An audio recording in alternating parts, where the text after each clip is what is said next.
Welcome in lecture 12 of industrial engineering. We are in unit 2nd, that is production planning and control, and today's topic is aggregate planning, master production schedule and material requirement planning. Myself Sanjay Tiwari, I am working as associate professor in BN College of Engineering and Technology, Lucknow. So let's move to our course content. So aggregate means collective. जब हम बात करते हैं planning की, planning का मतलब क्या है कि जब हम कोई योजना बनाते हैं और हम जब भी कोई प्लानिंग करते हैं तो प्लानिंग के लिए हमें कुछ ना कुछ डाटा की ज़रूरत पड़ती है और उस डाटा को हमने प्रीवियस लेक्चर्स में देखा कि इंडस्ट्री में उन डाटा को हम लोग फोरकास्टिंग के नाम से जानते हैं कि हम किसी भी बिजनेस के लिए, किसी भी प्रोडक्ट के लिए जब प्लानिंग करने जा रहे हैं, चाहे मैन्युफैक्चरिंग के लिए कर रहे हों, चाहे सेल्स के लिए कर रहे हों, तो हमारे पास कुछ हिस्टोरिकल डाटा होंगे on the basis of that data we will make a forecast और हमारे पास एक इनपुट होगा फोरकास्टिंग का। ठीक है, सपोज दैट अगर कोई ऑटोमोबाइल इंडस्ट्री है तो उसने कहते हैं अपनी फोरकास्टिंग मेथोडोलॉजी से ये प्लान किया कि नेक्स्ट ईयर 1000 यूनिट किसी मॉडल की सेल होने वाली है, तो ये फोरकास्टिंग से आपको मिलेगा। ठीक है, अब इस फोरकास्टिंग के बेसिस पे आगे की सारी प्लानिंग होगी। अगर आपको कोई नई इंडस्ट्री सेटअप करना है तो वो इंडस्ट्री का प्रोडक्ट क्या होगा, उसकी सेल्स क्या होगी, ये भी हमें फोरकास्टिंग से ही मिलेगा। ठीक है, तो जो प्लानिंग होगी वो प्लानिंग के लिए फोरकास्टिंग एक इनपुट की तरह काम करने वाला है ना। तो क्योंकि फोरकास्टिंग भी short term, long term and medium term हमने डिस्कस किया है, तो प्लानिंग को भी इसी बेसिस पे थोड़ा सा डिवाइड कर सकते हैं। तो ज़रा देखें, प्लानिंग को हम इनिशियली 3 लेवल पे कैटेगराइज कर सकते हैं, that is strategic planning, tactical planning and operational planning. जब स्ट्रेटजिक प्लानिंग की बात कर रहे हैं तो स्ट्रेटजिक प्लानिंग हमेशा एक लॉन्ग टर्म प्लानिंग होगा, है ना। और क्योंकि ये लॉन्ग टर्म प्लानिंग होगा, ऐसा क्यों होगा? क्योंकि it will be done by the top level management. Suppose that आपको किसी इंडस्ट्री को सेटअप करना है, कोई एक नया प्रोडक्ट लॉन्च करना चाह रहे हैं, है ना, तो अब आपको इस बात की प्लानिंग नहीं करनी है कि आज का प्रोडक्शन रेट क्या होगा, है ना। प्लानिंग ये करनी है कि प्रोडक्ट क्या होगा, इंडस्ट्री सेटअप कहाँ होगी, उसका लॉन्ग टर्म अगले 10 ईयर 20 ईयर्स में कब हमें ब्रेक इवन मिलेगा, कब हमें प्रॉफिट मिलना शुरू होगा, इसके लिए और रिक्वायरमेंट्स क्या होंगी, कौन सी मशीन लेनी होगी, कितना इन्वेस्टमेंट होगा, एक बड़े लेवल पे आपको देखना पड़ेगा। तो उसी को कह रहे हैं strategic planning, that will be long term planning and always it will be done by the top level management, है ना। और क्या उसमें करेंगे टॉप लेवल के मैनेजमेंट? वो mainly they will do the capacity planning. Capacity planning का मतलब क्या हुआ कि वो जो भी इंडस्ट्री सेटअप करने चल रहे हैं या जो भी हमारे पास प्रोडक्ट का ऑर्डर आया है उसको बनाने के लिए हमारी कैपेसिटी है कि नहीं है ना। सपोज दैट जैसे आपने किसी सीएनसी मशीन को परचेज करने की बात की, कोई ऑर्डर मिला, वहाँ सीएनसी मशीन की रिक्वायरमेंट है, आपने सीएनसी मशीन परचेज किया, तो अब वो एक कैपेसिटी हो गई, उस मशीन की कैपेसिटी हो गई। अगर उसको 24 आवर्स रन किया जाए तो सपोज दैट वो 500 प्रोडक्ट बना के देगा। तो अगर एक मशीन 24 आवर्स रन करे तो वो 500 यूनिट जो प्रोडक्ट का उसका आउटपुट होगा, तो उसे हम कहेंगे डिजाइन कैपेसिटी। ठीक है, लेकिन ऐसा तो है नहीं कि कोई भी मशीन 24 आवर्स वर्क करेगी, बीच में कुछ ना कुछ उसमें ब्रेक होगा, कभी ब्रेक डाउन होगा या कभी जो आपका वर्कर है वो कुछ रिलैक्स करेगा, शिफ्ट चेंज होगी। तो इफेक्टिवली 24 आवर्स का टाइम शिफ्ट तो नहीं मिलने वाला है, हो सकता है 16 आवर्स का मिले।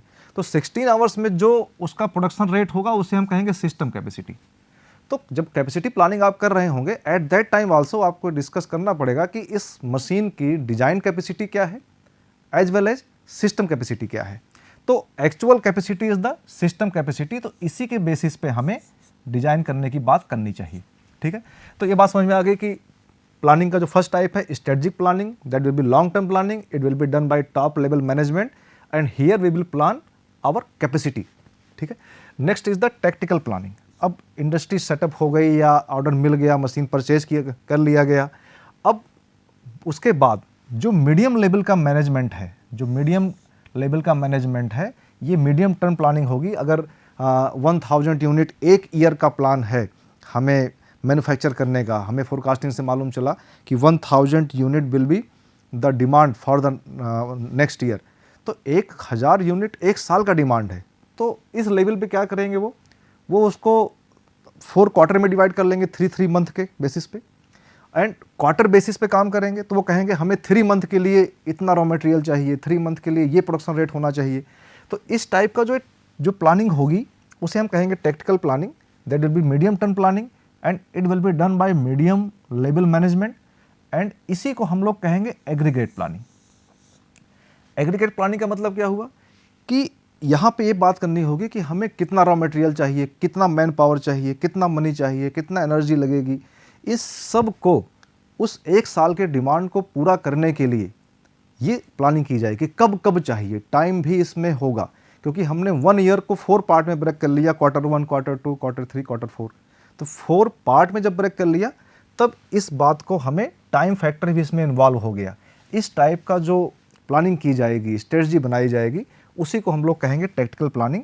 और ये ऑलवेज जो कंपनी के जो मैनेजर्स होंगे, जो ऑनर्स होंगे, बोर्ड ऑफ डायरेक्टर्स में होंगे, उनकी नहीं होगी, एक कंपनी के जो मैनेजर्स होंगे उनकी प्लानिंग होगी। ठीक है।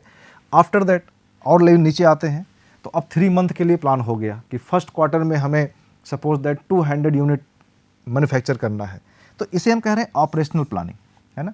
200 यूनिट को मैन्युफैक्चर करने के लिए man power, machine, labour, material, money, time, सब कुछ जो प्लान करना है उसी को कहेंगे ऑपरेशनल प्लानिंग। ये शॉर्ट टर्म का होगा, 3 मंथ का किया आपने, and it will be done by the low level management, है ना। और जब इसको करेंगे तो यहीं पर ये वर्ड आएगा जिसे आप कह रहे हैं MPS एंड MRP। MPS का मतलब master production schedule and MRP का मतलब material requirement planning. It means हम टॉप से बॉटम की तरफ बढ़ रहे हैं। पहले डिजाइन कैपेसिटी, ये तो जो कंपनी के ऑनर से उनकी बात हो गई, लेकिन इस पे आते हैं तो एग्रीगेट प्लानिंग होगी। एग्रीगेट प्लानिंग के बाद मास्टर प्रोडक्शन शेड्यूल बनेगा, कब कब कितना कितना बनाना है, और उसके बाद ये बताना पड़ेगा कि उस टाइम पर जो बनाने के लिए क्या क्या मटेरियल रिक्वायर्ड है, कब कब चाहिए, तो उसे हम कहेंगे मटेरियल रिक्वायरमेंट प्लानिंग। तो इस तरीके से देखा जाए तो टॉप से बॉटम तक जाते हैं तो यहाँ बात कर सकते हैं कि एग्रीगेट प्लानिंग होगी, बहुत लार्ज स्केल पे होगी, capacity planning, after that aggregate planning, after that MPS and after that MRP। तो ये प्लानिंग का पार्ट हो गया। अच्छा, इस प्लानिंग को जब वर्कआउट करने चलते हैं तो हम कहते हैं इंडस्ट्री में कई टाइप की स्ट्रेटजी यूज़ करते हैं। एक को बोलते हैं प्योर स्ट्रेटजी, एक को बोलते हैं mix strategy. What is pure strategy? कि जब आपने MPS बना लिया कि ये इस टाइम पे इतना इतना बनाना है, तो कभी आपके पास मैन पावर एक्स्ट्रा रिक्वायर होगी, कभी एक्स्ट्रा मैन पावर हो जाएगी, कभी आपको एक्स्ट्रा मैन पावर की रिक्वायरमेंट होगी। तो उस टाइप पे हम लोग क्या करते हैं, कभी हायर एंड फायर करते हैं। अगर हमारे पास ज़्यादा वर्कफोर्स है तो फायर करना पड़ेगा, अदरवाइज हायर करना पड़ेगा। एक पॉलिसी ये भी हो सकती है, कोई भी इंडस्ट्री इसको ऑप्ट कर लेती है। कई बार हमारे पास अगर मैन पावर नहीं है, हमारी खुद की कैपेसिटी नहीं, तो हम सब कॉन्ट्रैक्टिंग कर देते हैं, किसी और इंडस्ट्री को कॉन्ट्रैक्ट दे देते हैं कि हमारे लिए आप ये प्रोडक्ट बना दीजिए। कई बार हमारे पास मैन पावर की शॉर्टेज होती है तो हम जो एग्जिस्टिंग मैन पावर है उससे ओवर टाइम लेते हैं, और जब ओवर टाइम लेते हैं तो पेमेंट करते हैं, कॉस्ट इन्वॉल्व होती है, तो ये भी एक पॉलिसी हो सकती है। और कई बार हम ये सब कुछ सोचते ही नहीं है कि हमारी जो कांस्टेंट प्रोडक्शन रेट है, जो हमारी सिस्टम कैपेसिटी है, इस सिस्टम कैपेसिटी के बेसिस पे जो हमारा प्रोडक्शन रेट है, उस कांस्टेंट प्रोडक्शन रेट पे मेंटेन रखते हैं, और जो भी सेल डिमांड आएगी देखते रहेंगे उसको, है ना। तो इस टाइप का कुछ हो सकता है, लेकिन कोई भी इंडस्ट्री प्योर स्ट्रेटजी पे काम नहीं करती कि केवल इस 4-5 में से केवल एक पे काम करें। तो जब इसी को हम लोग मिक्स कर देते हैं इन्हीं को, तो इसी को हम कह रहे हैं कि this is known as mix strategy. तो ये किसी और चैप्टर में देखा जाएगा कि इन स्ट्रेटजीज का इम्पैक्ट क्या पड़ता है, क्या कैलकुलेशंस हैं, है ना। ठीक है, बात करते हैं एग्रीगेट प्लानिंग की, जो हमारा आज का टॉपिक है। ठीक है, तो सपोज दैट इसको एग्जांपल के समझें। कैसे, मैंने अभी एग्जांपल लिया कि एक ऑटोमोबाइल इंडस्ट्री है और उसने फोरकास्ट किया कि नेक्स्ट मंथ में, नेक्स्ट ईयर में, मतलब 2021 एंड 22 में कुछ 1000 यूनिट की सेल होने की फोरकास्टिंग है, किसी बाइक की, किसी गाड़ी की, है ना। अच्छा, तो एक उस बाइक के भी कई मॉडल अवेलेबल हैं। तो मान लीजिए product A, product B, product C, product D, ये बाइक के मॉडल्स हो गए। तो 1000 यूनिट टोटल यूनिट्स की फोरकास्टिंग है कि इस कंपनी की इतनी बाइक सेल होंगी, ऐसी फोरकास्टिंग है। उसमें से भी 4 मॉडल हैं, 4 मॉडल में product A, product B, product C and product D है। तो इसके 200 है, इसके 400 है, इसके 300 है, इसके 100 है। इनको सम करें तो 400, 200, 600 एंड ये 400, 1000 हो गया। तो 1000 का डिवीज़न तो ऐसे हो गया कि जो 1000 यूनिट हमें सेल करनी है उसमें कंपनी के पास 4 मॉडल अवेलेबल हैं और 4 मॉडल की भी फोरकास्टिंग कर ली गई कि 1000 में ऐसे ऐसे होगा। अब ये बन के आ गया कि इसको आपको मैन्युफैक्चर करना है ना।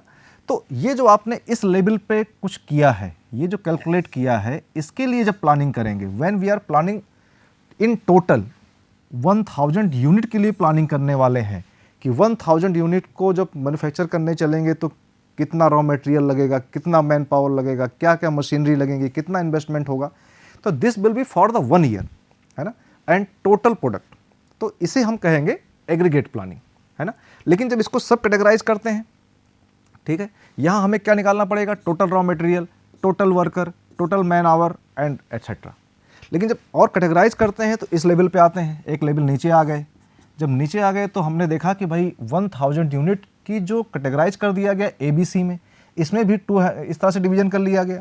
तो जब इसके लिए प्लानिंग करेंगे तो इसके लिए हम लोग बनाएंगे master production schedule.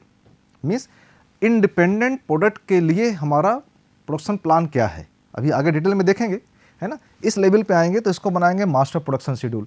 After that अब ये 200 यूनिट की जो फोरकास्ट है इट इज़ फॉर 1 ईयर।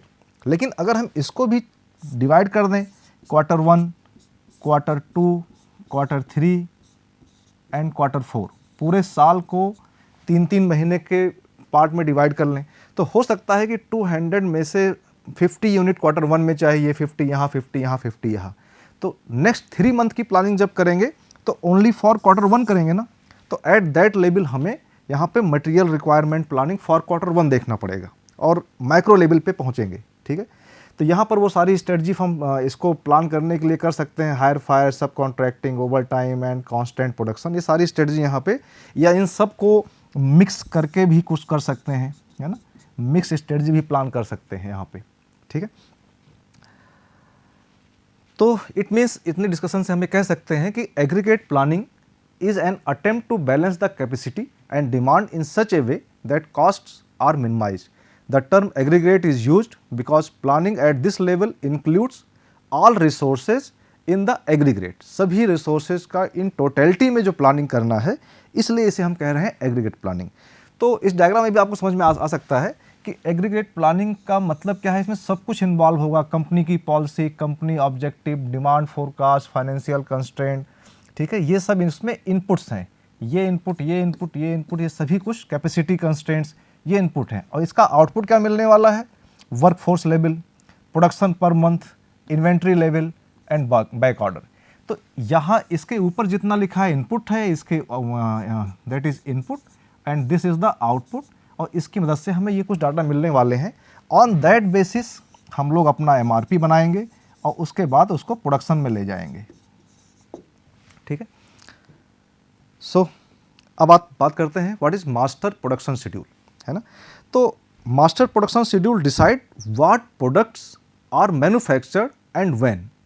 कौन सा प्रोडक्ट मैन्युफैक्चर करना है और कब करना है। जैसे भी एग्जांपल में लिया गया था ना कि product A, product B, product C, इसको सब कैटेगराइज करना है कि कब करना है और कितना करना है। It means master production scheduling is the process that helps manufacturers plan which product and related quantities to produce during the certain period. किसी भी पीरियड में कितना प्रोडक्ट हमें मैन्युफैक्चर करना है उसके लिए प्लानिंग किया जाए, उसके लिए raw material, man power, energy की व्यवस्था किया जाए, ठीक है। इसको ज़रा एग्जाम्पल समझे फिर से एक बार कि आपने कहा कि 1000 यूनिट की रिक्वायरमेंट थी, है ना, 1000 यूनिट की फोरकास्टिंग किया गया था किसी बाइक के लिए किसी कंपनी में। उसमें पता चला कि 4 मॉडल हैं, इसको ऐसे डिवाइड किया। तो एग्रीगेट प्लानिंग की जब बात करेंगे तब तो इसके लिए करेंगे 1000 यूनिट के लिए। फिर सब कैटेगराइज किया, मान लीजिए इसको हमने कुछ 4 मंथ के 3 में ब्रेक कर लिया, ठीक है, सॉरी, ठीक है, Q4 भी करेंगे इसको इस टाइप से।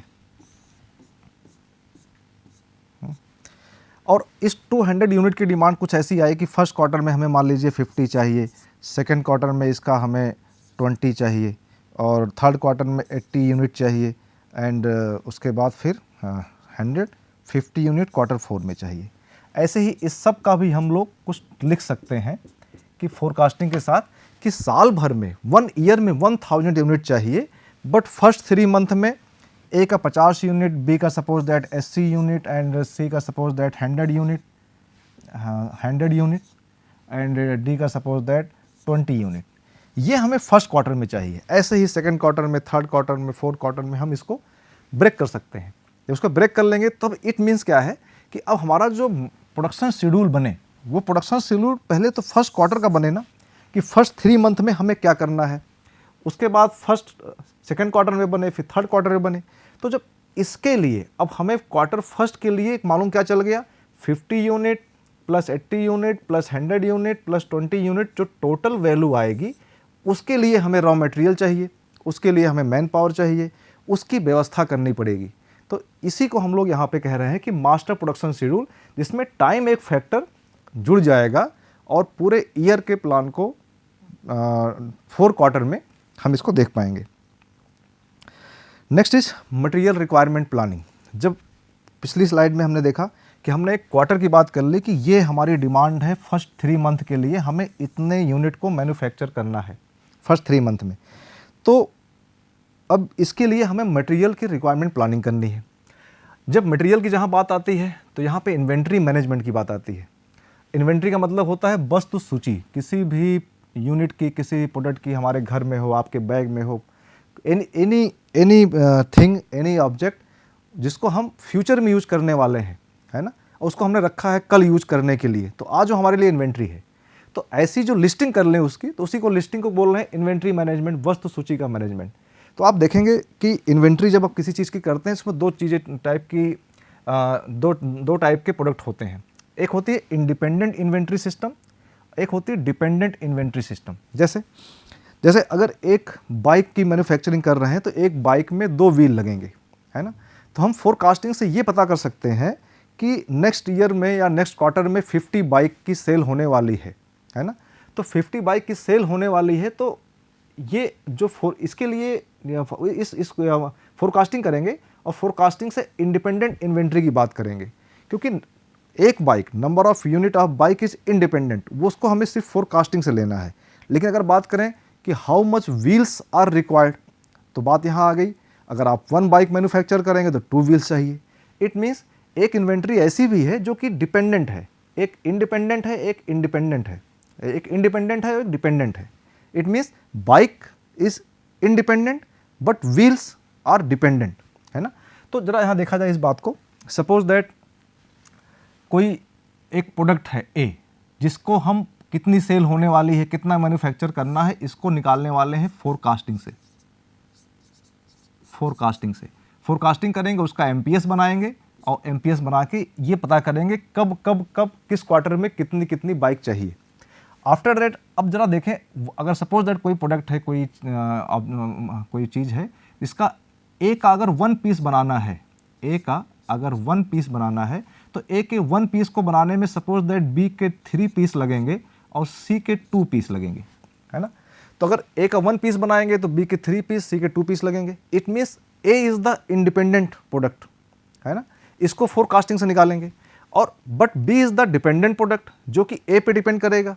ए अगर 1 बनेगा तो बी के 3 पीस चाहिए, ए अगर 3 बनेगा तो बी के 9 पीस चाहिए, है ना। तो ये डिपेंडेंट डिमांड हो गई। तो जहाँ पे डिपेंडेंट डिमांड होती है वहाँ पे हमें एमआरपी की ज़रूरत पड़ती है ना। जहाँ पे इंडिपेंडेंट चीज़ें हैं वहाँ तो हम सिंपली फोरकास्टिंग से कर सकते हैं।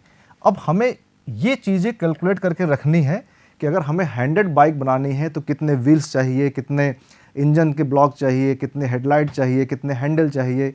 इस टाइप की चीज़ों को, जितने भी यूनिट्स हैं, जितने भी आइटम उसके अंदर हैं, उन सब की डिटेलिंग करनी पड़ेगी। उसी को हम कह रहे हैं एमआरपी फॉर ईच आइटम, ये हमें बना के रखना पड़ेगा, है ना।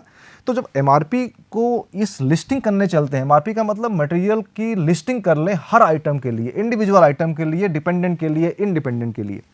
तो जब एमआरपी को करने चलेंगे तो हमें इसमें इनपुट क्या चाहिए, एक तो एमपीएस चाहिए, कब कब कितना कितना बनाना है, ठीक है। बिल ऑफ मटेरियल चाहिए। बिल ऑफ मटेरियल का मतलब क्या हुआ कि इसके 1 पीस के लिए इसके 3 पीस चाहिए, है ना, ये हम इसकी लिस्टिंग कर लें, ठीक है। उसके बाद इन्वेंट्री रिकॉर्ड चाहिए। ऐसा तो नहीं है कि हमें ए के 3 पीस बनाने हैं तो बी के 9 पीस की ज़रूरत है। ऐसा तो नहीं है कि इन्वेंट्री में पहले से ही 4 पीस अवेलेबल हैं। अगर 4 पीस अवेलेबल है तब तो हमारी नेट रिक्वायरमेंट 9 - 4 = 5 ही रही। है ना। तो ये चाहिए, जब ये तीनों चीज़ें मिल जाएंगी तो इसको आज के ज़माने में इसको मैनुअल नहीं करते हैं, क्योंकि एक आइटम बहुत ज़्यादा होते हैं किसी भी सब असेंबली में। तो ये कंप्यूटराइज सिस्टम हो चुका है और ये एक रिपोर्ट जनरेट करेगा। उस रिपोर्ट की मदद से हम अपना MRP बना लेंगे और उसके बेसिस पे प्रोडक्शन करेंगे और फिर इसको एक फीडबैक के थ्रू फिर यहाँ ले जाएंगे। अगर इन्वेंट्री कुछ बच गई है तो नेक्स्ट टाइम के लिए उसको यूज़ किया जाएगा। ठीक है, तो यहाँ पे बात कर सकते हैं कि material requirement planning is a system for calculating the material and components needed to manufacture a product. It consists of 3 primary steps: taking inventory of the material and components on hand, identify which additional ones are needed, and next is schedule their production or purchase. ठीक है, तो यहाँ पे आपको दिखाई पड़ सकता है कि capacity planning, after that aggregate planning, after that master production schedule and after that material requirement planning. इसी में बिल ऑफ मटेरियल की भी बात होगी मटेरियल रिक्वायरमेंट प्लानिंग को करने में, बिल ऑफ मटेरियल। ठीक है, तो MRP कैसे काम करता है ना। तो MRP uses information from the bill of material, inventory data and the master production schedule to calculate the required material and when they will be needed during the manufacturing process. ये discussion हो चुका है। And what is the bill of material, अभी बात हुई थी। That is the bill of material is a hierarchical list of all the material, subassemblies and other components needed to make a product along with their quantities, है ना। तो आइए ज़रा इसको एक एग्जाम्पल से समझने का प्रयास करते हैं। ठीक है, सपोज दैट क्वेश्चन है कि एक प्रोडक्ट स्ट्रक्चर ट्री है, इसको आप देखें ट्री के फॉर्म में है। Product structure tree of a end product is shown, what are the requirement of various lower level item for producing 100 units of P. यहाँ देखें ज़रा, एक प्रोडक्ट पी है, इसकी ये सब असेंबलीज हैं। ठीक है, पी की सब असेंबली, पी एक यूनिट पी का बनाने के लिए ABC 3 सब असेंबलीज हैं और ABC के 3, 1 और 2 यूनिट चाहिए थे। बट ए को बनाने के लिए फिर से B, D, D और E सब असेंबलीज है, इसकी यूनिट दिए गए हैं। इसी को कह रहे हैं प्रोडक्ट स्ट्रक्चर ट्री। ओके, अब हमें पूछा यह जा रहा है कि अगर हमें इसकी 100 यूनिट मैन्युफैक्चर करनी है तो हमें ये जो सब असेंबलीज हैं इनकी कितनी कितनी रिक्वायरमेंट है। ठीक है, तो ये हमें देखना है। तो ज़रा इसको ऐसा करें कि इसको हम इस ट्री को लेवल में ब्रेक कर लें। That is 0 level, that is first level, that is second level. अब इसको हम टेबुलर फॉर्म में लेके आते हैं। जरा देखें, 0, ये सारे के जितने भी इसके अंदर कंपोनेंट्स हैं सबका ऊपर नाम लिखा गया है। ये 0, 1, 2, 3 लिखा गया है। 0 लेवल पे अगर देखा जाता है तो हमें केवल P चाहिए, अगर P की 1 यूनिट। ठीक, अच्छा, जब फर्स्ट लेवल पे आते हैं तो पता क्या चलता है कि ABC की यूनिट चाहिए और A की यूनिट 3 चाहिए, B का 1 और C का 2। ये बात आ गई। जब थर्ड लेवल पे आते हैं तो दिखाई पड़ता है कि B की हमें A का 1 पीस बनाने के लिए तो 2 यूनिट चाहिए, लेकिन A का जब 3 पीस बनाएंगे तो B के कितनी यूनिट चाहिए, 6 पीस। कैसे आया यहाँ पे, तो 2 × 3 दैट विल बी 6, ये 6 हो गया। सिमिलरली D को देखा जाए तो 3 × 2, तो यहाँ तो चाहिए हमें D की 3 × 2, लेकिन यहाँ देखा जाए तो C का एक पीस बनने के लिए 3 यूनिट चाहिए, तो 2 पीस बनने के लिए यहाँ भी 3 × 2, तो ये हो गया 6 यहाँ पे और 6 यहाँ पे, तो 6 + 6 = 12, D की यूनिट हो गई। सिमिलरली अगर बात किया जाए कहते हैं E का, तो 1 पीस के लिए 4, 2 पीस के लिए 8, ये वैल्यू आ गई। इस टेबल से हमें क्लियर हो गया। इसको अगर सम किया जाए तो P का 1 पीस, A का 3, इसका 7, इसका 2, 12, 8। इस डाटा से हमें ये क्लियर हो रहा है कि अगर आप P का 1 यूनिट बनाना चाहते हैं तो आपको 3, 7, 2, 12 और 8, 1 piece of A required, 3 piece of A, 7 piece of B, 2 piece of C and 12 piece of D and 8 piece of E। ये रिक्वायरमेंट आ गया। क्वेश्चन क्या है कि हमें 100 यूनिट बनाना है, तो देयरफॉर फॉर प्रोड्यूसिंग 100 यूनिट्स कुछ नहीं करना है। A का क्या करना है कि हमें एक पीस बनने के लिए 3 चाहिए था, 100 चाहिए, तो 100 × 3, 300। सिमिलरली 100 × 7, 7, 200, 1200, 800। तो ये डिटेल हमारे पास आ गई। इसी को हम लोग कह रहे हैं कि ये बिलिंग हो गई कि इतने इतने आइटम हमको इसमें रिक्वायर्ड हैं। तो ये तो बड़ा सिंपल सा एक एग्जाम्पल था जहाँ पे सब असेंबलीज आर वेरी लिमिटेड। लेकिन आज के मॉडर्न टेक्नोलॉजी में आप कोई भी इक्विपमेंट देखें, उसमें सब असेंबलीज बहुत ज़्यादा होंगी, तो ये प्रोडक्ट स्ट्रक्चर ट्री इतना छोटा तो नहीं होगा, है ना। ये बहुत बड़ा ट्री होगा। अगर आप एक अपनी बाइसाइकिल को भी आप डिसमेंटल कर दें तो उसमें कितने नंबर ऑफ कंपोनेंट्स निकलेंगे, तो ये स्ट्रक्चर ट्री बड़ा हैवी होगा। तो इसलिए इस लिस्टिंग को करना एक बड़ा काम है, और इसीलिए इसमें हम लोग कुछ कंप्यूटराइज्ड सिस्टम का यूज करते हैं। और इस प्रॉब्लम से एक एल्गोरिथम तो डेवलप होती ही है कि इस लॉजिक को लेकर हम कुछ प्रोग्राम बना सकें और प्रोग्राम के साथ अपने कुछ सिस्टम को इसको रन कर सकें। तो thank you so much for today's lecture. I think it is enough for today. Best wishes.